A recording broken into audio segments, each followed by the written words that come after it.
नमो अरिहन्ताणं नमो सिद्धाणं नमो आर्याणं नमो अजायाणं नमो लोये सवसाहुणं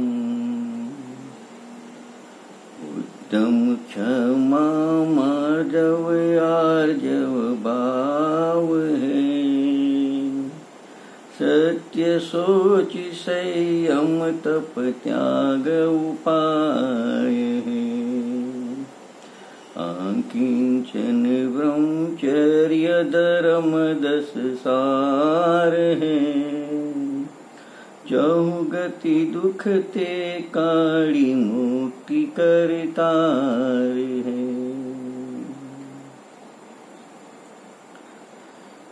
બોલો 10 લક્ષણ મહાપર્વનું જય હો। આપણે ગયા સ્વાધ્યાયમાં 10 લક્ષણ ધર્મના સ્વરૂપ વિશે સામાન્ય માહિતી જોઈ હતી। આજે આપણે જે પહેલું ઉત્તમ ક્ષમા ધર્મ છે એની ચર્ચા કરીશું। જો આજનો દિવસ ઉત્તમ ક્ષમા ધર્મનો દિવસ છે તો આપણે બરાબર ક્ષમાને સમજવી પડશે। ક્ષમા એટલે શું, ક્ષમા કેવી રીતે પ્રગટ થાય, કોના આશ્રયમાં પ્રગટ થાય, ક્ષમા થતાં શાનો અભાવ થાય છે, આ બધી વસ્તુનો આપણે નિર્ણય કરીશું તો જ આપણે ક્ષમા પ્રગટ કરવાનું જે ક્ષમારૂપી ધર્મ છે, ધર્મના લક્ષણ છે, ધર્મનું લક્ષણ તો એ આપણે પ્રગટ કરવાનો ઉપાય કરી શકીશું। તો પહેલાં આપણે પહેલા પોઈન્ટમાં ક્ષમા સંબંધમાં આપણે થોડી ચર્ચા કરીશું, ત્યારબાદ ક્રમથી આગળ જઈશું। તો જો ક્ષમાને સમજવા માટે એક તો આત્માનો ત્રિકાળ સ્વભાવ છે, જેમ આત્મામાં જ્ઞાન છે, દર્શન છે, સુખ છે, વીર્ય છે, ચારિત્ર છે, એ આત્માનો સ્વભાવ છે, સ્વભાવરૂપ ભાવ છે। એવી રીતે ક્ષમા, માર્દવ, આર્જો એ બધા પણ આત્માના ત્રિકાળ સ્વભાવરૂપ ભાવ છે। છતાં પણ આ ભાવો પર્યાયમાં પણ પ્રગટ થાય છે। તો એ સ્વભાવ ભાવ છે, ત્રિકાળ સ્વભાવ છે, અને એવી ક્ષમા એ પર્યાયમાં આપણને પ્રગટ થાય છે। તો આવો ક્ષમા આત્માનો ત્રિકાળ સ્વભાવ હોવા છતાં પણ અનાદિથી આત્માને પર્યાયમાં ક્રોધાદિક છે। ક્ષમાની બદલે શું છે? ક્રોધ છે, અને ક્રોધના કારણે જીવને અશાંતિ છે। જો ક્ષમા સ્વભાવ છે અને એક સ્વભાવરૂપ પરિણમન થઈ જાય, પર્યાયમાં પણ ક્ષમા પ્રગટ થાય તો એને અશાંતિ ના હોય, એને શાંતિ હોય। તો એનો સ્વભાવ હોવા છતાં પણ આ જીવ સ્વભાવરૂપ પરિણમન કરતો નથી અનાદિથી, અને વિભાવરૂપ પરિણમન કરી રહ્યો છે। એટલે ક્ષમાના બદલે તેનો વિરોધી ક્રોધ છે, અને એના કારણે આત્માને પર્યાયમાં શું છે? અનાદિની અશાંતિ છે। તો આ અશાંતિ દૂર કરીને શાંતિ પ્રગટ કરવાનો ઉપાય શું છે? તો જ્યારે આત્મા ત્રિકાળી ક્ષમા સ્વભાવનો આશ્રય કરે ત્યારે આત્માની પર્યાયમાં જે અનાદિના ક્રોધાદિ છે એ ક્રોધાદિનો અભાવ થાય છે, અને પર્યાયમાં શાંતિની પ્રાપ્તિ થાય છે, અને શાંતિને ક્ષમા કહેવામાં આવે છે। તો ક્ષમા આત્માનો ત્રિકાળ સ્વભાવ હોવાથી એનો આશ્રય લેવો જોઈએ, અને એનો આશ્રય લે તો જ પર્યાયમાં ક્ષમાની પ્રાપ્તિ થાય છે। તો પર્યાયમાં જે ક્ષમા પ્રગટ થઈ એને સ્વભાવ પર્યાયરૂપ ભાવ કહેવામાં આવે છે। એક ત્રિકાળ સ્વભાવરૂપ ભાવ હતો, આ પર્યાય સ્વભાવરૂપ ભાવ એને કહેવામાં આવે છે। પરંતુ ઉપદેશ પણ શાસ્ત્રોમાં ક્રોધનો અભાવ કરીને ક્ષમા પ્રગટ કરવાનો આપ્યો છે। પરંતુ આ જીવે અજ્ઞાની મિથ્યા દ્રષ્ટિ જીવે અનાદિથી ક્યારે પણ ક્ષમાદિ સ્વભાવરૂપે પરિણમન કર્યું જ નથી, માત્ર એને વિભાવરૂપે જ પરિણમન કર્યું છે, અને વિભાવરૂપ પરિણમનને જ ક્રોધ કહેવામાં આવે છે। તો જો આ ક્રોધ છે અનાદિનો, પણ એ સંતતિ રૂપે છે, પ્રવાહ રૂપે છે, એક એક સમય પૂરતો છે, એટલે હરેક સમયે નવું નવું થાય છે। એટલા માટે જ કે આ જીવ જ્યારે જાગે છે, સ્વભાવનો આશ્રય કરે છે, સ્વભાવનું અવલંબન લે છે, તો નવો ક્રોધ થતો નથી, પર્યાયમાંથી ક્રોધનો અભાવ થાય છે, અને એને ક્ષમાની શું થાય છે? પ્રાપ્તિ થાય છે। એટલા માટે શાસ્ત્રમાં જ્યારે આ ક્રોધ ક્ષમાની વાત આવે, ક્ષમા પ્રગટ કરવાની વાત આવે તો એક એક પ્રકારની ભાષા એવી કહેવામાં આવે છે કે ક્રોધ ના કરો, માન ના કરો, માયાચારી ના કરો, કારણ કે આ બધા વિભાવ છે, આનાથી જીવને પર્યાયમાં અશાંતિ આવે છે. તો આ પ્રકારે ધર્મ પ્રગટ કરવા માટે પ્રતિબંધની ભાષાનો પ્રયોગ કરવામાં આવે છે કે તમારે પર્યાયમાં શાંતિ જોઈતી હોય તો ક્રોધ ના કરો, માન ના કરો, માયા ના કરો. તો પછી જે વ્યક્તિ આવા પ્રતિબંધોથી છૂટવા માંગતો હોય તો એ આવું સાંભળીને ગભરાઈ જશે. એને એમ થાય છે કે હું તો બધા બંધનોથી મુક્ત થવા માટે આવ્યો છું અને અહીંયા તો પાછા પ્રતિબંધોની જ વાત કરવામાં આવે છે. તો એ તો એવું વિચારે છે કે ધર્મ તો સ્વતંત્રતાનું નામ છે, એવું એને એ વિચારીને આવ્યો હોય છે. અને પછી આવા બંધનો એના ઉપર કે આ ના કરો, આ ના કરો, ક્રોધ ના કરો, માન ના કરો, તો પછી એને એમ થાય કે આવા જ્યાં બંધન હોય તો પછી ધર્મ કેવી રીતે હોય? એવો સ્વાભાવિક પ્રશ્ન કોઈને થઈ શકે છે કે ના, આમ ના કરો, આમ ના કરો. તો એવી ભાષાનો પ્રયોગ જે શાસ્ત્રોમાં કરવામાં આવે છે, ઉપદેશમાં કરવામાં આવે છે, એનું કારણ એટલું જ છે કે આ જીવને અનાદિથી ક્રોધ, માન, માયા વગેરેનો જ પરિચય છે. અને એ બધા ભાવો એને અનુભવમાં પણ આવે છે. એને ક્રોધ, માન, માયા કરે છે તો એનો આત્મા તો એનો સાક્ષી છે, એને ખબર પણ પડે છે કે આ બધા ભાવો મને થઈ રહ્યા છે, એટલે એ બધા ભાવોને અનુભવ પણ કરી રહ્યો છે. એની સામે ધર્મ સમજાવો છે, ક્ષમા, માર્દવ, આર્જવ વાળો, પણ એને પરિચિત નથી, એનો પરિચય નથી એને, અને એની અનુભૂતિ પણ નથી, અનઅનુભૂત છે. તો જગતમાં સમજો કે એક નિયમ છે, સિદ્ધાંત છે કોઈ પણ વસ્તુને સરળતાથી પ્રગટ કરવા માટે કે પરિચિતથી અપરિચિત તરફ જવામાં આવે છે, અને અનુભવ ગમે હોય એનાથી અનઅનુભવ ગમે તરફ જવામાં આવે તો એ સહજ જ એવું હોય છે અને એનાથી સમજણમાં પણ જલ્દી આવી જતું હોય છે. તો બસ એ જ રીતે શાસ્ત્રોમાં જે આ બધી વાતો આવે છે કે ક્રોધ ન કરો, માન ન કરો, તો એ આચાર્ય ભગવંતોને સમજાવવા છે, ક્રોધી માની જીવોને, માયાવાળા જીવોને સમજાવવું છે. અને એ સમજો કે ક્રોધી જીવને ક્ષમા સમજાવી છે, તો ક્ષમાનું સ્વરૂપ પણ એમને ક્રોધ દ્વારા જ સમજાવવું પડે છે, કેમ કે એને ક્રોધનો તો પરિચય છે. બીજું આપણે વિચારીએ કે વ્યવહારીજનોને વ્યવહારી ભાષામાં જ સમજાવવું પડે છે. 8મી ગાથામાં છે ને, ભાષા અનાર્ય વિના ન સમજાવી શકાય અનાર્યને, વ્યવહાર વિન પરમાર્થનો ઉપદેશ એમ અશક્ય છે. એટલે મલેચ્છ ભાષાને, મલેચ્છજનને મલેચ્છ ભાષામાં એને મલેચ્છ ભાષા વગર વસ્તુનું કંઈ પણ સ્વરૂપ ગ્રહણ કરવા માટે કોઈ સમર્થ નથી, એમ વ્યવહાર વગર નિશ્ચયનો ઉપદેશ કરવા માટે કોઈ સમર્થ નથી, કેમ કે એને સમજાવવું છે વ્યવહારી જીવોને. બીજી રીતે વિચાર કરીએ તો આ તો શ્રોતા તરફથી વાત થઈ. હવે વક્તા તરફથી વાત કરીએ તો આચાર્ય ભગવાન તો ક્ષમાનો ભંડાર છે, એમને તો ક્ષમાનો પરિચય છે, અનુભવ છે. પરિચય શું, અનુભવ પણ છે. હવે એ પોતાના અનુભવની રીતથી વાત કરવા જાય, કથન કરે, તો એ તો એમ જ કહે છે કે ક્ષમાનો અભાવ થવો, એ ક્ષમાનો અભાવ થાય તો ક્રોધ થાય છે, એ તો એ રીતે જ વાત કરશે. તો જો ક્ષમાના અભાવમાં ક્રોધ બતાવશે મુનિરાજ, ક્ષમા સ્વભાવ છે પણ સ્વભાવનું પરિણમન નથી થતું તો ક્રોધ થાય છે, તો ક્ષમાના અભાવમાં ક્રોધ થાય એવી જો એ વાત કરવા જશે તો પછી એમાં શું છે કે ભાષા અને ભાવ અનુભવ તો વક્તાનો આવ્યો, બરાબર છે, તે શ્રોતા નહીં સમજી શકે. શ્રોતાને શ્રોતાની ભાષામાં જ સમજાવવું પડશે. માટે જ્યારે ઉપદેશ કરે છે આચાર્ય ભગવંતો, મુનિરાજો, ત્યારે એ ઉપદેશમાં ભાવ તો પોતાનો હોય છે, વક્તાનો, પણ ભાષા એમને શ્રોતાની વાપરવી પડે છે. તો શ્રોતા જેનાથી પરિચય હોય, એનાથી જેનાથી અપરિચિત છે શ્રોતા એ તરફ લઈ જવાય છે. તો શ્રોતા ક્રોધથી પરિચિત છે, તો ક્રોધનો અભાવ કરો તો ક્ષમા પ્રગટ થશે, એમ કહેવામાં આવે છે. તો હવે આપણે એક નક્કી કર્યું કે ક્રોધના અભાવમાં ક્ષમા ધર્મ પ્રગટ થાય છે. તો પછી આપણે ક્રોધના સ્વરૂપને પણ બરાબર સમજવું પડશે, અને ક્રોધના સ્વરૂપને સમજીને એનાથી થતું નુકસાન પણ જો આપણે વર્તમાનમાં સમજી લેવામાં આવે તો આપણે જરૂરથી ક્રોધને અભાવ કરવાનો આપણે ઉપાય કરીશું. તો ક્રોધના સ્વરૂપને સમજવા માટે આપણે આત્મા તરફ જઈશું કે આત્માનું સ્વરૂપ શું છે. તો આત્મા તો જ્ઞાનપિંડ, આનંદ કંદ અને સ્વભાવથી સ્વયં પરિપૂર્ણ છે. પણ એ જ્યારથી એટલે અનાદિથી છે, ત્યારથી એની પર્યાયમાં કેટલીક કમજોરીઓ રહેલી છે, એ વિભાવ રહેલા છે, કસાય રહેલા છે, અને એનાથી આ જીવ દુઃખી છે. હવે દુઃખ દૂર કરવાના શાસ્ત્રમાં આ કસાય વિભાવને ત્યાગ કરવાના ઉપદેશ પણ આપ્યા છે, પણ આ જીવને હજુ એ કરી શકતો નથી. કારણ કે આ જે બધા વિકારો છે, વિભાવ છે, કસાયો છે, એમાં સૌથી મોટી કસાય વિભાવ હોય તો એ ક્રોધ છે.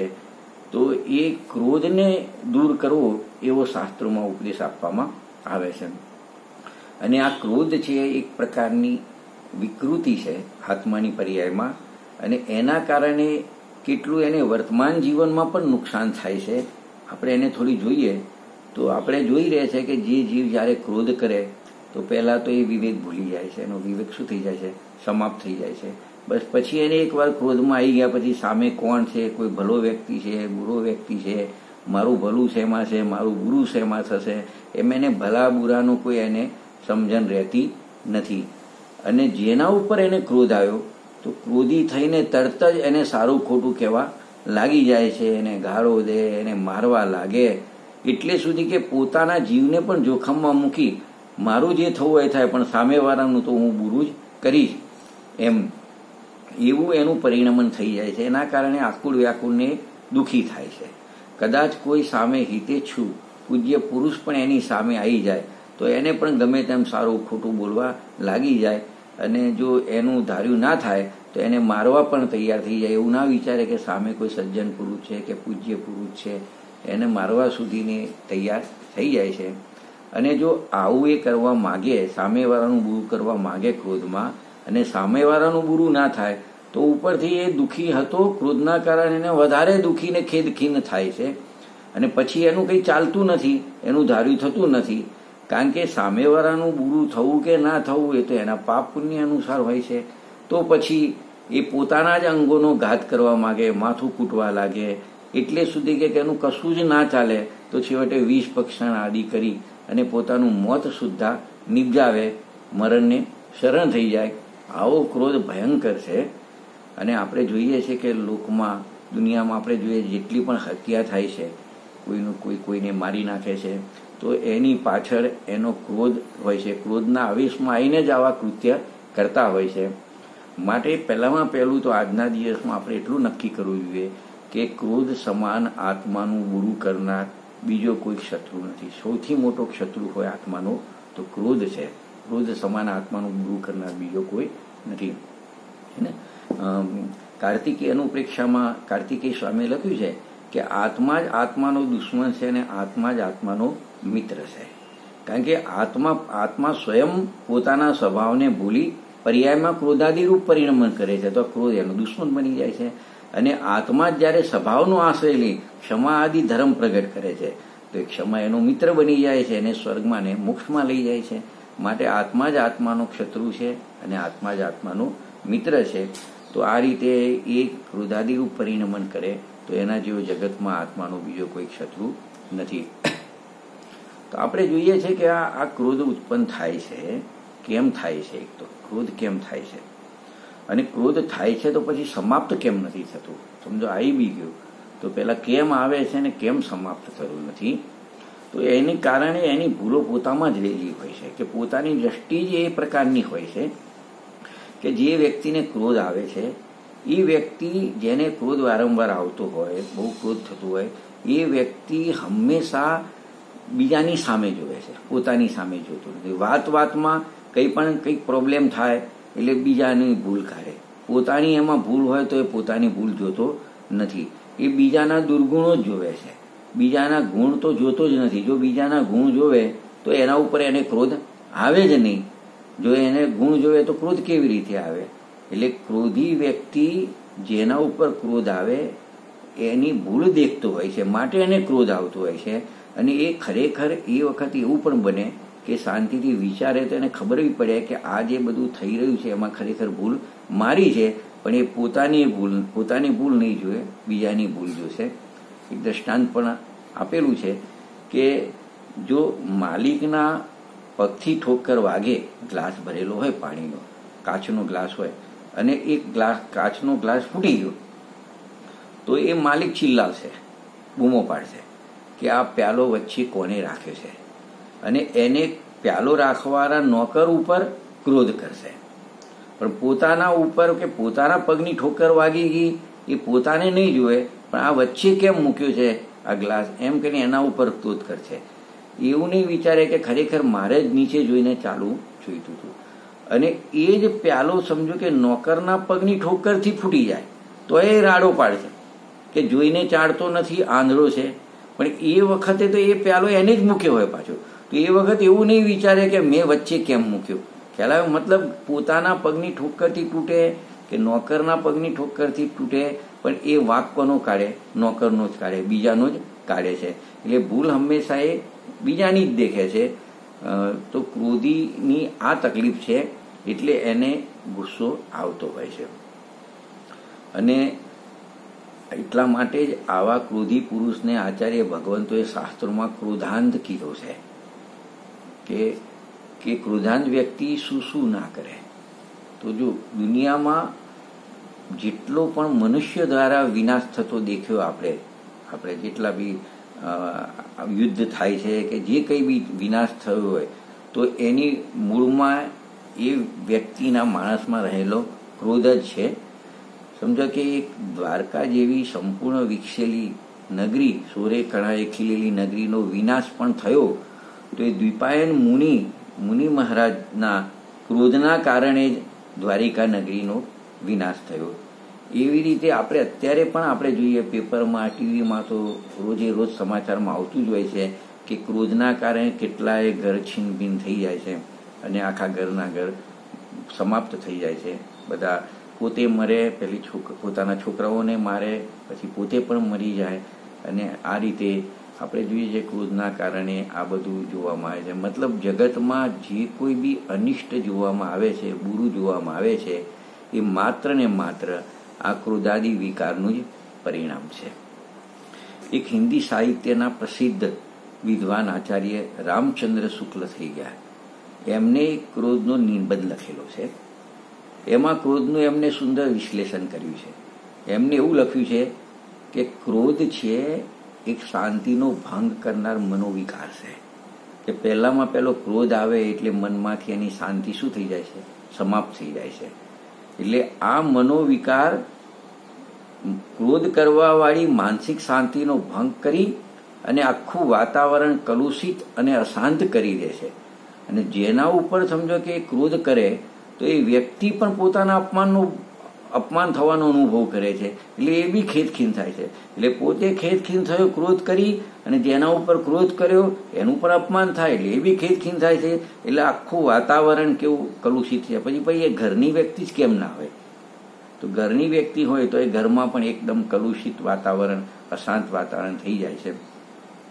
કારણ કે એ વખતે કોઈ વ્યક્તિ ક્રોધ કરે ને, સમજો કોઈના ઉપર, તો સામેવાળો એવા વ્યક્તિ બહુ ઓછા હોય છે એવું વિચારવાળા કે આને ક્રોધ કેમ કર્યો. સમજો કે કોઈ આપણા ઉપર જ ક્રોધ કરે, તો કોઈ આપણે એવું નથી વિચારતા કે એને ક્રોધ કર્યો ખરેખર ઉચિત છે કે અનુચિત છે. ઉચિત છે મતલબ આપણી કંઈ ભૂલ હોય ને એને આપણા ઉપર ક્રોધ કર્યો છે, તો એ ઉચિત છે. તો આપણે આપણી ભૂલ સુધારી લેવી જોઈએ. અને કદાચ આપણી ભૂલ નથી અને એની કંઈ સમજ ફેરથી એને ક્રોધ કર્યો છે, તો એમાં આપણે કંઈ ખોટું કર્યું જ નથી, આપણી ભૂલ જ નથી, તો એમાં આપણે ગુસ્સે થવાની ક્યાં જરૂર છે સામે? ખ્યાલ આવે ને? પણ આવું કોઈ પણ વ્યક્તિ વિચારતી નથી કે કોઈ આપણા ઉપર ગુસ્સો કરે તો ખરેખર એને યોગ્ય છે કે અયોગ્ય છે, ઉચિત છે કે અનુચિત છે. નહીં તો ક્રોધ એક તરફી ક્રોધ હોય તો એ ક્યારે ને ક્યારે તો સમાપ્ત થાય. એ ક્રોધ સમાપ્ત થયા વગર રહે નહીં. એટલે આ એક ક્રોધ છે, એનું એક બીજું ભયંકર રૂપ હોય તો વેર છે. કારણ કે અને જો આ વેર છે એ ક્રોધ કરતા પણ બહુ ભયાનક મનોવિકાર છે. એ ક્રોધનું જ એક વિકૃત રૂપ છે. એને ક્રોધનો જ આચાર કે મુરંબો એવું કીધેલું છે. મતલબ વેરને ક્રોધનો આચાર કે જેમ કેરી હોય, અને કેરી સ્વાદિષ્ટ હોય, પણ જે લોકો રસના લુલુપ્ત હોય કેરીનો આચાર બનાવે, અથાણું બનાવે, એમને વધારે સ્વાદિષ્ટ લાગે છે. એમ ક્રોધનું આચાર છે વેર, એટલે ક્રોધ તો નુકસાન કરે છે, પણ વેર થઈ જાય, ક્રોધ વેર રૂપે પરિણમી જાય તો એ વધારે નુકસાન કરે છે. તો ક્રોધ વેરમાં કેવી રીતે થાય છે, કે સમજો કે વેરનો જન્મ કેવી રીતે થાય છે, ક્રોધ કેવી રીતે ઉત્પન્ન થાય છે તો આપણે જોયું. હવે વેર કેવી રીતે ઉત્પન્ન થાય છે આપણે એ પણ જોઈશું.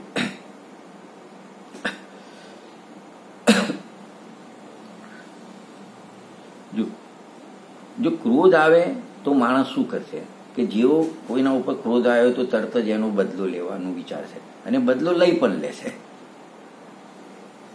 અને પછી જેના ઉપર ક્રોધ આવ્યો આપણે એને ભલું બુરું જે કહેવું એ કહી દઈશું, સારું ખોટું કહી દીધું અને કદાચ મારવું હોય તો મારી પણ લીધું. પણ જ્યારે કોઈ વખતે આપણે એવું ક્રોધ આવ્યો અને એવી પ્રતિક્રિયા વ્યક્ત ન કરી અને મનમાં જે સામેવાળા વ્યક્તિ પ્રત્યે આપણને ક્રોધ જન્મ્યો છે પણ આપણે ક્રોધને દબાવી દઈએ છીએ. એ દબાવવાનું કારણ શું છે કે હમણાં દાવ બરાબર નથી, હમણાં આપણે ક્રોધ કરીશું તો અત્યારે પરિસ્થિતિ અનુકૂળ નથી, આપણને જ નુકસાન થાય એવું છે, કારણ કે સામેવાળો વ્યક્તિ બળવાન છે, એ 5 જણા છે અને હું એકલો છું, પછી જ્યારે આપણને એવો મોકો મળે ત્યારે આપણે બદલો લઈશું, એમ કરીને ક્રોધને અંદર દબાયો. તો એ ક્રોધ એ વખતે તમે પ્રગટ ના કરી શક્યા તો એ ક્રોધ પછી ધીરે ધીરે અંદર વિકાસ પામતો પામતો વેરનું રૂપ ધારણ કરે છે. અને એવું બને કે વર્ષો સુધી એ ક્રોધ અંદર દબાયેલો રહે, સુસુપ્ત અવસ્થામાં રહે, અને પછી જ્યારે તમને મોકો મળે ત્યારે એ ક્રોધ વેરમાં પરિવર્તન પામી જાય અને પછી એ શું થઈ જાય છે, પ્રગટ થઈ જાય છે. એટલે આ રીતે ક્રોધમાંથી વેરની ઉત્પત્તિ થાય છે. અને પછી એ જે વેર છે એ ક્રોધ આવી ગયો હોત ને કરી દીધો હોત તો ભલું બુરું કહીને એકાદ દાળ ધપટ મારી દીધી હોત, પણ હવે વેર બનીને આવ્યો તો એ ક્રોધ કરતા પણ વધારે ખતરનાક બની જાય છે અને ભયંકર બની જાય છે અને વધારે વિનાશ કરે છે. કારણ કે વેરને શું થયું કે તાત્કાલિક પ્રગટ ના કર્યું એટલે સામેવાળા વ્યક્તિને કેટલું નુકસાન કરવું છે એની યોજના કરવાનો એને શું મળે છે, સમય મળે છે. ત્યારે ક્રોધ તો આવ્યો, તરત જ તમે પ્રગટ કર્યો તો એ ક્રોધના રૂપમાં પ્રગટ થઈ ગયો, તો એને જે સંભવિત હોય એને એ વખતે બોલવા જેવું લાગે તો બોલી લે, દોડ ધપટ મારી હોય તો દોડ ધપટ મારી લે. તો એને કોઈ યોજનાબંધ વિનાશ કરવાનો એને ટાઈમ રહેતો નથી. પણ વેર તો ઘણા સમય પછી પ્રગટ થાય છે, તો એ તો પોતાની યોજના સાથે એ સામે હુમલો કરે છે. એટલે ક્રોધ કરતા વેર વધારે ખતરનાક અને ભયંકર છે. એટલે જેટલી તીવ્રતા ક્રોધમાં આવેશ ને તીવ્રતા જોવામાં આવે એટલી વેરમાં નથી દેખાતી, છતાં પણ ક્રોધનો કાળ બહુ થોડો હોય છે. ક્રોધ આવ્યો, તમે પ્રગટ કરી દીધો, સમાપ્ત થઈ ગયો. અને વેર તો તમે એકવાર કર્યું તો એ પેઢીઓની પેઢીઓ સુધી ચાલે છે. આપણે જોઈએ છે કે કમઠ અને પાર્શ્વનાથનો જીવ હતો તો કેટલા 10 ભવ સુધી એ વેર, એમાં એક તરફી વેર હતું. એમાં કે કમઠના જીવે વેર બાંધ્યું હતું, મરુભૂતિનો જીવ હતો પાર્શ્વનાથ ભગવાન, પણ એ વેર કેટલા ભવ સુધી ચાલ્યું. તો એ વેર છે એ પેઢીઓની પેઢીઓની આ ભવ સુધી પણ ચાલતું હોય છે. એટલે નક્કી આપણને થાય છે કે ક્રોધ કરતા વેર પર ભયંકર નુકસાન કરનાર છે. એટલે આપણે જ્યારે ક્ષમાનું પ્રકરણ સમજી રહ્યા છે તો ક્રોધના અભાવમાં ક્ષમા થાય છે, તો ક્રોધની સાથે આપણે વેરને પણ સમજવું જરૂરી છે. એ રીતે ક્રોધના બીજા પણ રૂપ છે કે જેમ વેર થયું એમ આપણે કોઈકના ઉપર ખીજાઈએ છીએ, ખીજ કરીએ છીએ, ચીડાઈ જઈએ છીએ, તો એ પણ ક્ષોભ કરીએ છીએ, ક્ષોભ વ્યક્ત કરીએ છીએ કોઈ વ્યક્તિ પ્રત્યે, તો એ બધા ક્રોધના જ રૂપ છે. જ્યારે કોઈ વ્યક્તિની કોઈ વાત આપણને પસંદ ના આવે અને એ વ્યક્તિ વારંવાર આપણી સામે આવે તો આપણે એના ઉપર ખીજાઈ જઈએ કે ભાઈ તારે મારી સામે નહીં આવવાનું, તારે મારી જોડે વાત નહીં કરવાની. અને પછી એ ખીજાઈ જઈએ અને છતાં પણ એનું એ કાર્ય થતું રહે તો એ ખીજવાત આપણો ચીડમાં ફેરવાઈ જાય છે. એટલે આપણે રીસાઈ જઈએ છીએ, ઘણા સમય સુધી બોલતા નથી. એટલે પહેલા આપણે ખીજાયા અને પછી એ ખીજ એ ચીડમાં ફેરવાઈ જાય છે. એટલે કે જ્યારે ક્રોધ પ્રગટ ન થાય ત્યારે એ આ રીતે ખીજવાત અને ચીડના રૂપમાં પ્રગટ થાય છે. તે બંને ક્રોધના જ પરિણામ છે, પણ એ ક્રોધ કરતાં થોડા લાઇટ છે, હલકા રૂપ છે. એમાં ક્રોધમાં જે જુસ્સો અને આવેગ હોય છે એના કરતાં આમાં જુસ્સો અને આવેગ થોડા ઓછા હોય છે. એ રીતે ક્ષોભ પણ ક્રોધનું જ એક અવ્યક્ત રૂપ છે કે જે વ્યક્તિને ક્ષોભ આવે કોઈના માટે તો એ પણ એક ક્રોધનું જ એક રૂપ છે. તો આ બધા ક્રોધના જ નાના મોટા વિકારો છે, રૂપ છે, જે બધા માનસિક શાંતિનો શું કરે છે, ભંગ કરે છે. તો આનાથી એ પ્રોબ્લેમ થાય છે કે મહાનતાનો જે માર્ગ છે, મોક્ષનો માર્ગ છે, એમાં આ બધા જે આપણી વૃત્તિઓ છે, આપણા વિભાવો છે, ચાહે ક્રોધના રૂપમાં હોય, વેરના રૂપમાં હોય, છીડના રૂપમાં હોય, ખીજના રૂપમાં હોય કે ક્ષોભના રૂપમાં હોય, તો એ બધાની સત્તા હોય ત્યાં સુધી કોઈ પણ વ્યક્તિ મહાન બની શકતી નથી, પૂર્ણતાને પામી શકતી નથી. શાસ્ત્રમાં મોહ અને ક્ષોભથી રહિત દશા, બોડી સાથે ક્ષોભની પણ શાસ્ત્રોમાં પણ ગાથાઓમાં વાત લખેલી છે. માટે જો આપણે મહાન બનવું હોય, આપણે પૂર્ણતા પ્રગટ કરી હોય, તો ક્રોધાદિ ઉપર આપણે વિજય મેળવવો પડે, ક્રોધાદિને આપણે જીતવો પડે. ક્રોધને જીતતા વેર પણ ખતમ થઈ જાય, ચીડ ક્ષોભ બધું શું થઈ જાય છે, ખતમ થઈ જાય છે. તો હવે પ્રશ્ન એ થાય કે આ ક્રોધાદિને કેવી રીતે જીતવો? તો એના માટે આચાર્ય કલ્પ પંડિત ટોડરમલજીએ બહુ સુંદર વર્ણન કરેલું છે કે એમને પહેલા કીધું ક્રોધની ઉત્પત્તિ ક્યાં સુધી થશે. તો એમને કીધું અજ્ઞાનના કારણે જ્યાં સુધી આપણને પર પદાર્થ ઇષ્ટ અનિષ્ટ લાગતા રહે ત્યાં સુધી ક્રોધાદિની ઉત્પત્તિ થતી જ રહે છે. એક વાત. બીજું, તો હવે ક્યારે ઉત્પત્તિ ના થાય ક્રોધની? તો જ્યારે તત્વ અભ્યાસનું બળ પ્રગટ થાય, વેદ જ્ઞાન કરવામાં આવે, તત્વ અભ્યાસ કરવામાં આવે, તત્વ નિર્ણયપૂર્વક, ત્યારે પર પદાર્થમાંથી ઇષ્ટ અનિષ્ટ બુદ્ધિ આપણી દૂર થઈ જાય, ત્યારે સ્વભાવથી જ ક્રોધાદિની ઉત્પત્તિ થાય. નહીં એમ નહીં કે હવે મારે આના ઉપર ક્રોધ નથી કરવો, એમ નહીં, પણ તમને એવી કોઈ પદાર્થ ઇષ્ટ અનિષ્ટ જ ના લાગે તત્વ અભ્યાસ થતા, તો તમને અંદરથી જ ક્રોધની ઉત્પત્તિ થાય નહીં. મતલબ કે પોતાને થતા સુખ દુઃખના કારણો અન્યને માનવા, કે કોઈ મને સુખી કરે, કોઈ મને દુઃખી કરે, એમ પોતાને થતા સુખ દુઃખના કારણો બીજાને જો માને તો એ ક્રોધાદિની ઉત્પત્તિનું મૂળ કારણ છે. પરંતુ જ્યારે આપણે આપણા સુખ દુઃખનું કારણ આપણામાં જ પડ્યું છે કે પોતે પોતાના સ્વભાવને ભૂલીને દુઃખી છે, વિકાર કરીને દુઃખી થાય છે, અને પોતે પોતાના સ્વભાવને ઓળખીને દુઃખ દૂર કરીને સુખી થઈ શકે છે, એમ સુખ દુઃખનું કારણ મારામાં જ રહેલું છે, એવું જ્યારે આપણે જોઈશું, પોતાની અંદર જ શોધીશું, તો પછી આપણા દુઃખના માટે એના માટે જવાબદાર આપણે પોતે જઈશું, તો પછી આપણે બીજા ઉપર ક્રોધ કરવાનો કોઈ પ્રશ્ન રહેતો નથી. માટે નક્કી થાય છે કે આપણા ભલા બુરાનો સુખ દુઃખનો કરતા બીજો છે નહીં, અને બીજાને આપણે માનીએ તો નિયમથી ક્રોધાદિની શું થશે, ઉત્પત્તિ થશે.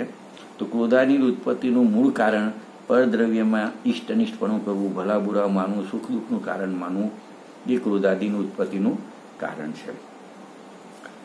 હવે જો આપણે ક્ષમા ખાલી નથી બોલતા, ઉત્તમ શબ્દ આગળ, ઉત્તમ ક્ષમા, ઉત્તમ માર્દવ, ઉત્તમ આર્જવ, ઉત્તમ સત્ય, શોચ, સંયમ, તો દરેક ઉત્તમ શબ્દ પડ્યો છે. તો ઉત્તમ શબ્દ સમ્યક દર્શનની સત્તાનું સૂચક છે. ક્ષમા તો ખરી, પણ સમ્યક દર્શન વગરની ક્ષમા એ કોઈ મોક્ષ માર્ગ વાળી ક્ષમા નથી. એટલે સમ્યક દર્શનની સાથે જે ક્ષમા હોય એ જ સાચી ક્ષમા છે. તો સમજો કે આ શાસ્ત્રમાં કથન છે, સમ્યક દર્શનને મૂળ પણ કીધું, દર્શન પાહુર છે કુંકુનાચાર્યનું, એમાં પણ ગાથા છે કે સમ્યક દર્શન એ મૂળ છે, ધર્મનું મૂળ છે. તો પછી ક્ષમા નામનો ધર્મ થાય તો એનું મૂળ સમ્યક દર્શન છે.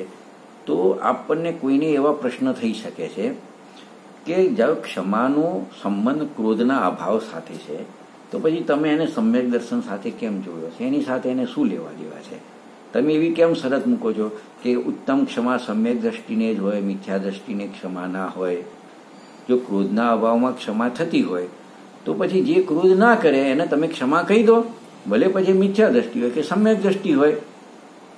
પણ તમે તો કહો છો કે મિથ્યા દ્રષ્ટિને ઉત્તમ ક્ષમા હોઈ શકે જ નહીં, એવી અનિવાર્ય શરત શા માટે મૂકો છો તમે? એવો એક પ્રશ્ન થાય ને. તો જો એનું સમાધાન એમ છે કે એને બરાબર સમજવાની જરૂર છે કે વાત એક સાચી છે કે ક્રોધનો અભાવ થતા ક્ષમા થાય છે, પણ ક્રોધનો અભાવ ખરેખર તો આત્માના આશ્રય થાય છે, એક વાત. બીજું, મિથ્યા દ્રષ્ટિને આત્માનો આશ્રય હોતો જ નથી, તેથી તેને ક્રોધનો અભાવ ક્યારેય થઈ શકતો નથી. તો એટલે જો ક્રોધ થયો એમ દેખવામાં કે ભાઈ આ વ્યક્તિ ક્રોધ નથી કરતો, કે ભાઈ આ કોઈ વ્યક્તિએ આત્માનો આશ્રય નથી કર્યો, સમ્યક દર્શન નથી કર્યું, છતાં પણ એ ક્રોધ કરતો ના હોય એમ જોવામાં આવે તો ખરેખર ક્રોધ એને નથી એમ નહીં, પણ એનો ક્રોધ પ્રદર્શિત થતો નથી, એ ક્રોધનું પ્રદર્શન થતું નથી. ખરેખર એને અંદર તો ક્રોધ હોય છે. કારણ કે કેટલી વાર ક્રોધની મંદતા હોય, લેશિયાવાળી મંદતા, તો એ વખતે ક્રોધનું પ્રદર્શન થતું હોતું નથી, કોઈ વ્યક્ત થતો હોતો નથી, ના મનથી, ન વચનથી, ન કાયથી. એ મનમાં હોય પણ વચન કાયમાં આવી શકતો નથી. તેથી સામે અજ્ઞાની માણસો એમ બેસી રહેશે, એમ માની લે કે આને ક્રોધ થયો નથી, માટે એને ઉત્તમ ક્ષમા થઈ ગઈ એમ માની લેતા હોય છે. પણ ખરેખર જોવા જઈએ તો એ ઉત્તમ ક્ષમા નથી, એમાં ઉત્તમ ક્ષમાનો ભ્રમ કરી બેસે છે અજ્ઞાનના કારણે. તો હવે એ પ્રશ્ન એવો થાય કે મિથ્યા દ્રષ્ટિને ક્રોધનો અભાવ કેમ થતો નથી? ખ્યાલ આવ્યું ને? એ ક્રોધ ના કરે પણ અભાવ કેમ નથી થતો? તો એનું કારણ એક છે કે એને હંમેશા અનંત ક્રોધ બન્યું રહે છે, અનંતાનુબંધી ક્રોધ નથી જતો. એ કસાયની બહારમાં તારતમ્યતા થાય છે, મંદતા થાય, કોઈ વખત તીવ્રતા હોય, કોઈ વખત મંદ પણ થઈ જાય. આખું જીવન કસાયની મંદતામાં જતું રહે, ક્રોધ કસાયની મંદતામાં. પણ જે અનંત ક્રોધ એને અંતરંગમાં બન્યો રહે છે, એનું કારણ એ છે કે એને એક તો પરમા કર્તૃત્વ બુદ્ધિ છે, એટલે અનંતાનુબંધી ક્રોધ એને બન્યો રહે છે. એટલે જ્યારે કોઈ પણ પર પદાર્થ છે પોતાની ઈચ્છા અનુસાર અનુકૂળ પરિણમતો નથી, એટલે એ એના ઉપર શું થઈ જાય છે? ક્રોધિત થઈ જાય છે. એટલે જે પદાર્થો છે એની ઈચ્છા અનુસાર નહીં પરિણમે, એ પદાર્થો ઉપર એને ક્રોધ થવાનો. હવે પદાર્થો તો અનંત છે, એટલે એને અભિપ્રાયમાં તો અનંત પદાર્થો ઉપર એને ક્રોધ પડ્યો છે, અને એને જ અનંતાનુબંધી ક્રોધ કહેવામાં આવે છે. એટલે આ રીતે આપણે જોઈએ કે મિથ્યા દ્રષ્ટિને પરપદાર્થોની કરતા બુદ્ધિ તો ઊભી હોય છે. આ કારણે એને કદાચ ક્રોધાદી મંદ થઈ જાય, પરંતુ જ્યારે એને અનંતાનુબંધી કસાયનો અભાવ જ ના થયો હોય તો એને ઉત્તમ ક્ષમા ધર્મ પ્રાપ્તિ થવાનો પ્રશ્ન હોતો નથી. બીજી વાત એ છે કે ઉત્તમ ક્ષમાદિ 10 ધર્મ સમ્યક ચારિત્રનું જ રૂપ છે, અને સમ્યક ચારિત્ર સમ્યક દર્શન વગર થતું નથી. હવે જીવ જ મિથ્યા દ્રષ્ટિ છે તો એને સમ્યક દર્શન હોવાનો પ્રશ્ન નથી. તો સમ્યક દર્શન નથી, સમ્યક જ્ઞાન નથી, તો સમ્યક ચારિત્રનો પણ પ્રશ્ન નથી. અને ઉત્તમ ક્ષમાદિ 10 ધર્મો છે તો સમ્યક ચારિત્રની પર્યાયો છે. તેથી આપોઆપ નક્કી થાય છે કે મિથ્યા દ્રષ્ટિને ઉત્તમ ક્ષમાદિ 10 ધર્મ પ્રગટ થઈ શકતા નથી. હવે આપણે આ ઉત્તમ ક્ષમાને છે ને એને આપણે સમજવા માંગીએ છીએ, બરાબર? તો એને પહેલા આપણે વ્યવહારથી ઉત્તમ ક્ષમાનું સ્વરૂપ સમજીશું. કારણ કે જો નિશ્ચયથી તો આપણે ઉપર જોયું પહેલા સ્ટાર્ટિંગમાં કે ક્ષમા સ્વભાવી આત્માના આશ્રય પર્યાયમાંથી ક્રોધાદિરૂપ વિકાર ઉત્પન્ન ન થાય અથવા એનો અભાવ થાય એ ઉત્તમ ક્ષમા છે. આ તો નિશ્ચયની પરિભાષા છે. પરંતુ વ્યવહારથી આવો નિશ્ચય એની સાથે વ્યવહારથી એવું કહીશું કે ક્રોધાદિનું જીવને નિમિત્ત મળે જ્ઞાની પુરુષને, છતાં પણ એ ઉત્તેજિત ના થાય અને એની પ્રતિકારરૂપ પ્રવૃત્તિ ન કરે, તો પણ આપણે એને કહીશું કે આ ક્ષમાના ધારી છે, આ જ્ઞાની પુરુષ ક્ષમાના ધારી છે. તે બહારથી નિમિત્તો તરફથી કે એને ગમે તેટલી પ્રતિકૂળતા જ્ઞાનીઓના જીવનમાં આવે, સીતા માતા હતી, એને 3 વાર વનમાં જવું પડ્યું, રામચંદ્રજીને રાજ્ય અભિષેકના બદલે એમને 14 વર્ષનો વનવાસ આવ્યો, એવા બીજા કેટલા પણ જીવો આપણે જ્ઞાની પુરુષોને જોઈ શકીએ કે એમને પ્રતિકૂળ નિમિત્ત આવે, પરંતુ એ બિલકુલ એના પ્રત્યે પ્રતિકાર રૂપ એમની વૃત્તિ હોતી નથી. તો વ્યવહારથી એમને પણ ઉત્તમ ક્ષમા કહેવામાં આવે છે. અને એનું બેસ્ટ ઉદાહરણ છે આપણી જે ધાનતરાયજીની 10 લક્ષણની પૂજા છે, એમાં ઉત્તમ ક્ષમાનું જે વર્ણન કર્યું છે કે ગાલી સુની મન ખેદન આનો ગુણ કો અવગુણ કહે બખાનો, કહીએ બખાનો વસ્તુ છીને બાદ માર બહુ વિધિ કરે, ગર તે નિકારે તન વિદારે વેર જો નત હાદરે. એક લાઈનમાં ખૂબ રહસ્ય છે. જો આ છંદમાં એવું સમજાવવા માંગે છે કે આ બધા નિમિત્ત પ્રતિકૂળતાઓ બતાવી, ગાળી કોઈ સંભળાવે, કોઈ ગુણને અવગુણ કે પછી, તો એ બધું છે કે નિમિત્તની પ્રતિકૂળતાઓમાં પણ જે શાંત રહી શકે એ ઉત્તમ ક્ષમાનો ધારક છે, એમ આ છંદમાં કહેવામાં આવ્યું છે. એટલે શરૂઆત ત્યાંથી કરી કે ગાળ સાંભળીને પણ જેના મનમાં ખેદ ન થાય એ ઉત્તમ ક્ષમાવાન પુરુષ છે. ઘણા લોકો એમ કહેતા હોય છે, આપણે સાંભળીએ છીએ કે એમનો સ્વભાવ કે મારો સ્વભાવ તો એકદમ શાંત છે, કોઈ મને સતાવે તો પછી મારાથી શાંત રહેવાતું નથી, આમ તો મને ક્યારેય ગુસ્સો આવતો નથી. તો ખરેખર તો હવે તમે દુનિયામાં એવી કોઈ વ્યક્તિ નથી કે તમે એની પ્રશંસા કરો ને ગુસ્સો કરો. તમે ખરેખર એને કોઈ સતાવે, એને તકલીફ આપે અને પછી શાંત રહે તો શાંત એનો સ્વભાવ કહેવાય. બાકી તો એને કોઈ શાંત સ્વભાવ કેવી રીતે કહી શકે? પણ ઘણા એવું માનતા હોય ભાઈ હું જરા બી ગુસ્સો કરતો નથી, હું શાંત જ રહું છું, પણ ખરેખર એ શાંત નથી. કારણ કે પ્રશંસા સાંભળીને માન આવે, ક્રોધ નહીં. અને ક્ષમાનો ધારક તો એ છે કે એની પ્રશંસા થાય તો માન ના કરે અને નિંદા થાય તો પણ શું કરે? ક્રોધ ના કરે. અને આ વ્યક્તિ તો કહે છે કે હું ક્રોધ કરતો નથી, પણ કોઈ મારી નિંદા કરે તો હું ક્રોધ કરું છું. તો એ એની ભૂલ છે આ સંબંધમાં. એનાથી આપણે આ પૂજન પ્રમાણે આગળ જઈએ તો ક્રોધની ઉગ્રતા તો દૂર, પણ મનમાં ખેદ સુદ્ધા પણ ઉત્પન્ન ના કરે. કોઈ ગાળ આપે તો ખેદ ના કરે, ક્રોધ ઉત્પન્ન ના કરે. જો એ ખેદખીન થઈ જાય તો પછી એને ક્ષમા ક્યારે? જેમ કે કોઈ માલિક છે એના મુનિમને ઠપકો આપે, ધમકાવે. હવે એ નોકર એમ સમજે છે મુનિમ કે જો હું શેઠની સામે થઈશ તો મારી નોકરી છૂટી જશે. તો પછી એ નોકરી છૂટવાના ભયથી મુનિમ હોય એ સામે ક્રોધ કરતો નથી, પણ અંદર ખેદખીન તો થાય છે. એને એના શેઠ ઠપકો આપે છે તે સહન નથી થતો, ખેદખીન તો થાય છે. તો પછી એને ક્ષમા રહી નહીં, એને ક્ષમા કહેવાય નહીં. તેથી પૂજનમાં જે લખ્યું ને, ગાલી સુની મન ખેદ ન આનું, હે ને, કે કોઈ આપણને ગમે તેવા ઠપકો આપે, ગમે તેવા કટુ વચન કે, પણ મનમાં ખેદ ઉત્પન્ન ના થાય તારે આપણને ક્ષમા થઈ એમ કહેવામાં આવે છે. કારણ કે જો કોઈની ગાળ સાંભળી અને થપ્પડ મારે તો એ કાયાની વૃત્તિવાળો થઈ ગયો. ગાળ સાંભળીને સામે ગાળ આપે કે એને મને ગાળ આપી, હું ગાળ આપું, એ વચનની વિકૃતિવાળો થઈ ગયો. અને ગાળ સાંભળી, કટુ વચનો સાંભળી અને મનમાં ખેદ લાવે તો એ મનની વિકૃતિવાળો થઈ ગયો. પરંતુ ગમે તેવા કટુ વચન ગાળ સાંભળી અને મનમાં ખેદ ન લાવે તો એ ક્ષમાધારી કહેવામાં આવે છે. એથી પણ એક બીજી વાત એનાથી પણ ઉપર કરી એમને બીજી લીટીમાં, ગુણ કો અવગુણ કહે બખાનો, કે આપણામાં ગુણ હોય અને સામાવાળો વ્યક્તિ આપણા ગુણની વાત ન કરે, ઉપરથી ગુણને પણ અવગુણ બતાવે. અને એ પણ એકાંતમાં નહીં કે ભરી સભામાં, વ્યાખ્યાનમાં બધા ભેગા થયા હોય સમાજની વચ્ચે, છતાં પણ આપણે એના ઉપર મતલબ ઉત્તેજિત ના થઈએ, કોઈ પ્રતિકાર ના કરીએ તો ક્ષમાધારી કહેવાય છે. અને ગુસ્સો આવી જાય તો એ તો ક્રોધ થઈ ગયો, તો એ કોઈ ક્ષમા કહેવાતી નથી.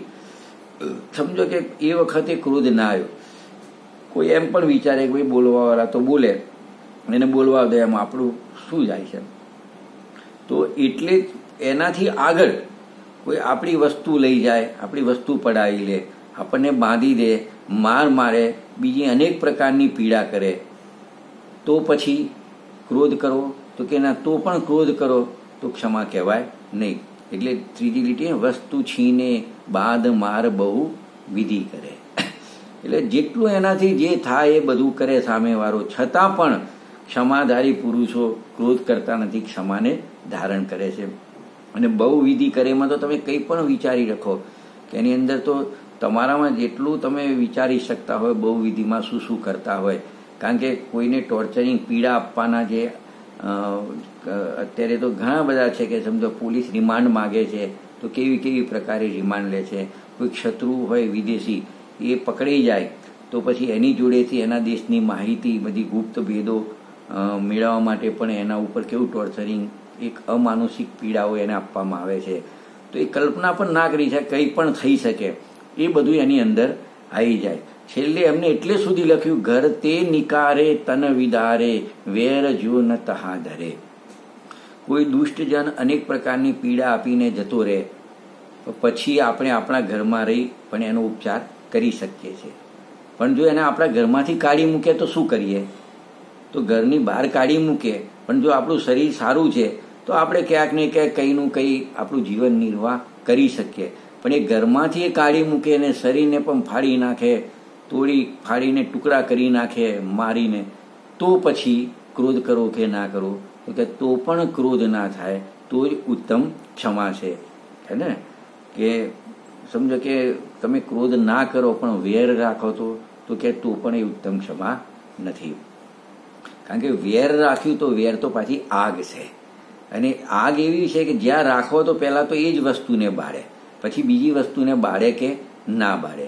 એમ કોઈ આપણા ઉપર ખોટો વ્યવહાર કરે છે અને આપણે જો વેર રાખ્યું તો પહેલા આપણે તો બળીએ છીએ, અને સામેવાળાનું તો નુકસાન ના પણ થાય, કેમ કે એનો પુણ્યનું ઉદય હોય તો એનું નુકસાન થાય નહીં. માટે ક્રોધની સાથે સાથે વેરનો પણ અભાવ થાય ત્યારે જ ઉત્તમ ક્ષમા કહેવામાં આવે છે. પણ આ બધી વ્યવહારની વાત છે. નિશ્ચયથી તો બાહ્ય નિમિત્તોની પ્રતિકૂળતા હોવા છતાં પણ ક્રોધની પ્રવૃત્તિ ચેષ્ટા ન દેખાય એટલા માત્રથી, નિશ્ચયથી જોઈએ તો એટલા માત્રથી ઉત્તમ ક્ષમા કહેવાતી નથી. કારણ કે એટલાને જ તમે માપ કાઢશો તો ઘણા જીવો એવા હોય કે અંતરંગમાં એને ક્ષમા ખરેખર પ્રગટ થઈ હોય, આંશિક ક્ષમા પ્રગટ થઈ હોય, પણ બહારમાં ક્રોધાદિની પ્રવૃત્તિ દેખવામાં આવે તો પછી તમે શું કહેશો એને? સમજો, હવે ઉલટું થઈ ગયું. સમજો કે કોઈ વ્યક્તિને એની ભૂમિકા પ્રમાણે આંશિક ઉત્તમ ક્ષમા પ્રગટ થઈ છે, પણ એને બહારમાં ક્રોધ દેખાશે, તો પછી ક્રોધ દેખાયો એટલે પછી એને તમે ક્ષમા નથી એમ માની લેશો. ખ્યાલ આવે ને? એટલે નિશ્ચય ઉત્તમ ક્ષમાનું સ્વરૂપ સમજવા માટે આપણે થોડું એને વધારે સમજવું પડશે કે ક્રોધ જે છે, ક્રોધ ખરેખર કયો ક્રોધ છે ક્ષમાના વિરોધી. તો શાસ્ત્રોમાં ક્રોધના 4 પ્રકાર કીધેલા છે: અનંતાનુબંધી, અપ્રત્યાખ્યાન, પ્રત્યાખ્યાન અને સ્વંજલન. તો જો એની સામે આપણે એ રીતે ભેદ પાડીશું કે ચોથા ગુણસ્થાન વર્તી અવિરતી સમ્યક દ્રષ્ટિને અનંતાનુબંધી ક્રોધનો અભાવ થઈ ગયો હોય છે, એટલે એને તત્સંબંધી ઉત્તમ ક્ષમાનો ભાવ પ્રગટ થાય છે. એક વાત. બીજી, પંચમ ગુણસ્થાન વર્તી અણુરતિની વાત કરીએ તો એને અનંતાનુબંધી અને અનંતાનુબંધીની સાથે અપ્રત્યાખ્યાન સંબંધી ક્રોધજન્ય ક્રોધના અભાવપૂર્વકનો ઉત્તમ ક્ષમા ભાવ એને વિદ્યમાન હોય છે. એનાથી આગળ જઈએ તો છઠ્ઠા સાતમા ગુણસ્થાન વર્તી મહાવ્રતી મુનિરાજોને અનંતાનુબંધી, અપ્રત્યાખ્યાન ને પ્રત્યાખ્યાન સંબંધી ક્રોધનો અભાવ હોવાથી એ ત્રણેયના અભાવ સંબંધી ઉત્તમ ક્ષમાના એ ધારી હોય છે. અને 9મા અને 10મા ગુણસ્થાનથી ઉપરની વાત કરીએ એ બધા પૂર્ણ ઉત્તમ ક્ષમાના ધારી છે. હવે આ ઉત્તમ ક્ષમાનું એક બાહ્ય રૂપ એવું છે કે આ જે આપણે ચર્ચા કરી એ શાસ્ત્રની ભાષામાં કરી, તો એ તો શાસ્ત્રના અભ્યાસીઓ જ આને સમજી શકે કે ભાઈ અનંતાનુબંધી ક્રોધ એટલે શું જતું હશે, અપ્રત્યાખ્યાન ક્રોધમાં શું જતું હશે. ખ્યાલ આવ્યો ને? તો આનું તાત્પર્ય આપણે એટલું સમજવાનું છે કે ઉત્તમ ક્ષમા આદિનું માપ બહારથી કાઢી શકાતું નથી. એનો આધાર ક્રમશઃ કસાયોનો અભાવ થાય એ એનું માપ છે. જે પેલી બહારમાં કસાયોની મનતા તીવ્રતાના ભેદો પડે છે એ તો બધી લેશ્યા કહેવામાં આવે છે, એની અહીંયા વાત નથી. પણ આપણે જે આ 4 કસાય જોઈએ એનો ક્રમથી અભાવ થાય એમ ક્ષમા પ્રગટ થાય છે અને ક્ષમા વધતી પૂર્ણ થાય છે. વ્યવહારથી આપણે વાત કરીએ તો મન કસાયવાળાને પણ ઉત્તમ ક્ષમાનો ધારક કહેવામાં આવે છે. જ્યારે કોઈ જીવને નિશ્ચય ઉત્તમ ક્ષમા પ્રગટ થાય છે ત્યારે બહારમાં પણ એ આ પ્રમાણેની કોસાઈની મનતા હોય તો એને આપણે એમ કહીએ કે એને ઉત્તમ ક્ષમાના ધારી છે. કે મુનિરાજ છે તો એ મુનિરાજને કોઈ ઉપસર્ગ આવે, પરીક્ષા આવે, કોઈ વેરી આવે, દુશ્મન આવે, પણ એ પ્રકારનો ક્રોધ જે અન્ય લોકોને જોવામાં આવે છે એવું ક્રોધ પ્રગટ કરતા નથી, તો મુનિરાજ ઉત્તમ ક્ષમાના ધારી છે એમ કહેવામાં, વ્યવહારથી કહેવામાં આવે છે. પણ અંતરંગ દ્રષ્ટિથી ખરેખર જોઈએ તો એટલા માત્રને બહારમાં કસાયની મંદતા માત્રને આપણે ઉત્તમ ક્ષમા કહી શકાય નહીં. કારણ કે બહારથી કોઈ વ્યક્તિ બિલકુલ શાંત દેખાતા હોય પરંતુ અંતરમાં અનંત ક્રોધ વિદ્યમાન હોય, એટલે અનંતાનુબંધી ક્રોધ હોય. અને એનું એક ઉત્કૃષ્ટ ઉદાહરણ તો આપણે શાસ્ત્રોમાં હોય છે જ પૂજ્ય ગુરુદેવ બી વારંવાર યાદ કરે છે કે 9મી ગ્રેવક સુધી પહોંચવાવાળો જે મિથ્યા દ્રષ્ટિ દ્રવ્યલિંગી મુનિ છે એ બહારથી એટલા શાંત દેખાય કે એમની ચામડી ઉતારીને મીઠું ભભરાવવામાં આવે તો પણ એક આંખનો ખૂણો પણ લાલ ન થાય, છતાં પણ શાસ્ત્રકારો એમ કહે છે કે એમને એ ઉત્તમ ક્ષમાના ધારક નથી, એમને અનંતાનુબંધી ક્રોધ પડ્યો છે, કેમ કે અંતરમાં એમને આત્માની અરુચિવાળો જે ક્રોધ છે એનો અભાવ થયો નથી. ને બહારમાં જે ક્રોધનો અભાવ દેખાય છે એનું કારણ એ કોઈ આત્માના આશ્રયે એમને ક્રોધનો અભાવ થયો ને શાંતિ થઈ ગઈ એ છે નહીં, પરંતુ એમના ચિંતનના આધારે જ એમના પરિણામ શાંત હોય છે. પણ એ પરાશ્રયનો આધાર છે, કારણ કે એ એવું વિચારતા હોય કે હું સાધુ થયો છું તેથી મારે શાંત રહેવું જોઈએ, જો હું શાંત નહીં રહું તો લોકો શું કહે છે કે આ મુનિ થઈને ક્રોધ કરે છે, આ ભાવમાં મારી બેઇજ્જતી થશે, ઉપરથી પાપનો બંધ થશે અને આગળના ભાવ પર મારા બગડી જશે, અને જો હું શાંત રહી તો અત્યારે પણ મારી પ્રશંસા થશે અને પુણ્ય બંધ થવાથી આગળના ભાવ પણ સુધરી જશે. તો એને એક અભિપ્રાયમાં એને આ બધું અનંતાનુબંધી ક્રોધ અંદર પડ્યો હોય છે. તેથી એને બહારમાં ગમે તેટલી કસાયની મનતા હોય પણ એને ઉત્તમ ક્ષમાનો ધારી બહારના માપ ઉપરથી ખાલી કહી શકાય નહીં. એની સામે જો કોઈ જ્ઞાની પુરુષ હોય એને ચારિત્ર મોહના દોષથી બહારમાં ક્રોધ કરતા પણ દેખાય. ચારિત્ર મોહનો ઉદય છે, દર્શન મોહ નથી જ્ઞાની પુરુષને, તો એમાં બહાર ક્રોધ કરતા દેખાય, છતાં પણ એમને ઉત્તમ ક્ષમાના ધારી આપણે કહીએ છીએ. જેમ કે ઉત્કૃષ્ટ ઉદાહરણ લઈએ તો આચાર્ય મહારાજ છે, એ એમની નીચે જે મુનિરાજ હોય એમને થપ્પો આપે, દંડ આપે, એમના પ્રત્યે ઉત્તેજિત પણ થઈ જાય, છતાં પણ એ ઉત્તમ ક્ષમાના ધારક કહેવાય છે. કેમ કે એ આચાર્ય ભગવંતને અનંતાનુબંધી અપ્રત્યાખ્યાન પ્રત્યાખ્યાન ક્રોધનો શું છે એમને અભાવ છે, અને આત્માનો આશ્રય એમને નિરંતર આત્માનું જ્ઞાન ને આત્માનું ધ્યાન વર્ત્યા કરે છે. એવી રીતે આપણે એનાથી થોડા નીચે આવીએ, નીચેના ગુણસ્થાનમાં ભૂમિકામાં, તો અણુવ્રતિ અને અવ્રતિ સમ્યક દ્રષ્ટિ ગ્રહક તો 12માં એનાથી પણ વધારે ક્રોધ કરતા દેખાય. જેમ કે સમજો અવ્રતિ સમ્યક દ્રષ્ટિ છે, શાયિક સમ્યક દ્રષ્ટિ હોય ભરત ચક્રવર્તી, તો એ બાહુબલી ઉપર ચક્ર ચલાવે, છતાં પણ એ વખતે એમને અનંતાનુબંધી ક્રોધ નહોતો, તો 12માં આવું ચક્ર ચલાવ્યું બાહુબલીજી ઉપર, તદભવગામી મોક્ષે જવાવાળા ઉપર, છતાં પણ એમને અનંતાનુબંધી ક્રોધ નહોતો, માટે એમને આપણે ઉત્તમ ક્ષમા કહી શકાશે. તેથી નક્કી થયું કે આપણે ઉત્તમ ક્ષમા છે એનો નિર્ણય કોઈ માત્ર બાહ્ય પ્રવૃત્તિના આધારે કરી શકાય નહીં. તો ઉત્તમ ક્ષમાનું અંતરંગ સ્વરૂપ કેવું છે આપણે તો જો, એક તો અનંતાનુબંધી ક્રોધના અભાવમાં પહેલા ઉત્તમ ક્ષમા પ્રગટ થાય છે, પછી એના પછી અપ્રત્યાખ્યાન ને પ્રત્યાખ્યાન ક્રોધના અભાવ વડે એ ઉત્તમ ક્ષમા ફૂલે ફાલે છે, વધે છે, અને સ્પંદન ક્રોધનો અભાવ થતા ઉત્તમ ક્ષમા પૂર્ણતાનું રૂપ ધારણ કરી લે છે. તો જો હવે અનંતાનુબંધીને સહેજ આપણે હાઇલાઇટ કરીશું કે અનંતાનુબંધી છે ને, અનંત સંસારનો અનુબંધ કરવાવાળો અનંતાનુબંધી ક્રોધ છે. એમાં શું હોય છે મુખ્ય રૂપથી કે આત્માની અરુચિ છે. તો આત્માની અરુચિનું નામ જ અનંતાનુબંધી ક્રોધ છે, કે જ્ઞાનાનંદ સ્વભાવી આત્માની જેને અરુચિ છે એને અનંતાનુબંધી ક્રોધ કહેવામાં આવે છે.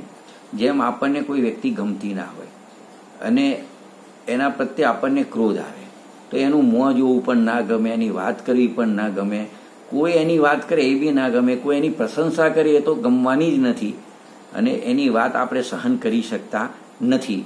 એ જ પ્રમાણે જેને અનંતાનુબંધી ક્રોધ છે એને આત્મદર્શનની રુચિ થતી નથી, એને આત્માની વાત કરવી કે સાંભળવી ગમતી જ નથી, એને આત્માની વાત તો ઠીક પણ આત્માની ચર્ચા કરવાવાળા લોકો પણ એને રૂચતા નથી, ગમતા નથી. આ બધું જ અનંતાનુબંધી ક્રોધ છે. કેમ કે એને ખરેખર ક્રોધ તો આત્મા પ્રત્યે ક્રોધ છે, એ અનંત ક્રોધ છે, એટલા માટે એમને આત્માની ચર્ચા પણ પસંદ પડતી નથી. તો હવે ઉત્તમ ક્ષમા કેવી રીતે પ્રગટ થાય? તો જો આપણે બીજાને તો કેટલી વાર ક્ષમા કરી, પરંતુ આચાર્યદેવ કહે છે કે એક વાર તું તારા આત્માને ક્ષમા કરી દે. અને આત્માને ક્ષમા કરવું એટલે શું કે આત્માની સામે જોવું, આત્માનું ધ્યાન રાખવું, આત્માની સાર સંભાળ કરવી. અનાદિથી તો પરમાં જ કાળ ગુમાવ્યો છે, એકવાર પણ પોતાના આત્માની સામે જોયું નથી, પણ જો એકવાર આત્માને જોઈ લે, એનો અનુભવ કરી લે, તો અંદરમાં ઉત્તમ ક્ષમા પ્રગટ થાય ને થાય. અને આત્માનો અનુભવ એ ઉત્તમ ક્ષમાની પ્રાપ્તિનો વાસ્તવિક ઉપાય છે. એટલે ક્ષમા સ્વભાવી આત્માનો અનુભવ કરવાથી, એનો આશ્રય કરવાથી પર્યાય ભાવ ઉત્તમ ક્ષમાની પ્રાપ્તિ થાય ને થાય. તો આત્માનુભવી સમ્યક દ્રષ્ટિ, જ્ઞાની સમ્યક દ્રષ્ટિ છે, એમને આવી ઉત્તમ ક્ષમા પ્રગટ થાય છે. અને આત્મા અનુભવની વૃદ્ધિ થતા એ ઉત્તમ ક્ષમા વૃદ્ધિને પ્રાપ્ત થાય છે. અને જે જીવો, મુનિરાજ જેવા જીવો કે આત્મ સ્વભાવમાં નિમગ્ન રહે છે અને સમજો કે અર્યંત દશાતા અનંત કાળ અંદર નિમગ્ન રહે છે, એ બધાને ઉત્તમ ક્ષમાની શું થાય છે? પૂર્ણતા થાય છે. હવે જે આ બધા જીવોની આપણે થોડી કમ્પેરિઝન કરી, એમાં અવૃત્તિ સમ્યક દ્રષ્ટિ છે, અણુવ્રતિ છે, મહાવ્રતિ છે અને અરિહંત ભગવાન છે. બરાબર? તો ઉત્તમ ક્ષમાનો એમાં પરિણાત્મક ભેદ છે, એટલે ક્વોન્ટિટીમાં ફરક છે એની, પણ એમની ક્વોલિટીમાં કોઈ ફરક હોતો નથી. એટલે ખરેખર ઉત્તમ ક્ષમામાં એવો કોઈ ભેદ નથી હોતો, પરંતુ આપણે જ્યારે 4 પ્રકારના જીવોમાં ક્ષમા સમજાવી છે, તો પછી એ કથન 4 વ્યક્તિનું કરીશું, 4 પ્રકારના જીવોનું, તો આપણે આવા ભેદ કરીને કથન કરીશું. ખરેખર ઉત્તમ ક્ષમામાં એવો કોઈ ભેદ હોતો નથી. જેમ સમ્યક દર્શન હોય, તો એક સમજો કે તિર્યંતનું સમ્યક દર્શન છે, અને સૌદમ ઇન્દ્રનું છે, અને અરિહંત સિદ્ધ ભગવાનનું સમ્યક દર્શન છે. એ સમ્યક દર્શનમાં કોઈ ફરક નથી. આત્માનો અનુભવ, પ્રતીતિ બધાને કેવી હોય છે? સરખી હોય છે. એવી જ રીતે આપણે આ સમ્યક દ્રષ્ટિની ક્ષમા કીધી, મહાવ્રતિની ક્ષમા કીધી કે અરિહંત ભગવાનની ક્ષમા કીધી, તો એ તો અલગ અલગ દરેકની ભૂમિકા છે, ગુણસ્થાન છે, એ સમજાવવા માટે આપણે એવા ભેદ પાડ્યા. બાકી ક્ષમામાં એવા કોઈ ભેદ હોતા નથી. ઉત્તમ ક્ષમા તો માત્ર ને માત્ર એક અકસાય ભાવ સ્વરૂપ છે, વિતરાગ ભાવ સ્વરૂપ છે, શુદ્ધ સ્વરૂપ છે.